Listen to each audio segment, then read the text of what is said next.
Valsts ieņēmuma dienas Latvijas iedzīvotājiem atgādina, ka ieņēmuma deklarācijas par 2014. gadu sāks pieņemt no 1. marta. Tieši tāpēc šīs dokuments vide elektroniskās deklarēšanas sistēmā šobrīd vēl nav pieejams. Papīra deklarācijas versiju vide darbinieki aicina nenest ātrāk par 2. martu.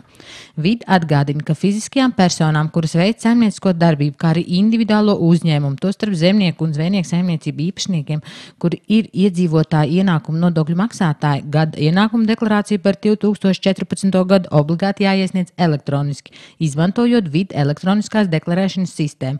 Vide atgādina, ka gada ienākumu deklarāciju no 2015. gada 1. marta līdz 1. jūnijam par 2014. gadā gūtajiem ienākumiem obligāti jāiesniedz arī tiem Latvijas iedzīvotājiem, kuri veikuši saimniecisko darbību. Piemēram, ir individuālā uzņēmuma īpašnieki, izīrē vai iznomā savu īpašumu, ir zemnieku saimniecības īpašnieki vai guvuši ienākumus no profesionālās darbības, guvuši ienākumus ārvalstīs, tā skaitā personas jūrnieki, kuri bijuši nodarbināti uz starptautiskos pārvadājumos izmantojumu kuģa, guvuši ar nodokli neapliekamos ienākumus, kas 2014. gadā pārsniedz 3600 eiro, piemēram, gūti ienākumi no personiskās mantas pārdošanas, guvuši ienākumus, kur apliekama ar 10% nodokļu likmi, piemēram, ienākumu no dividendiem, ienākumu no augoša meža vai koku materiāla pārdošanas, un no kuriem nodoklis nav ieturēts ienākumu izmaksas vietā.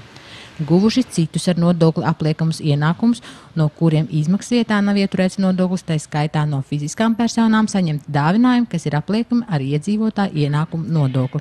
Papildus informāciju var saņemt zvanot uz Valsts ieņēmuma dienesta informatīvo tālruni 67 12 00 00.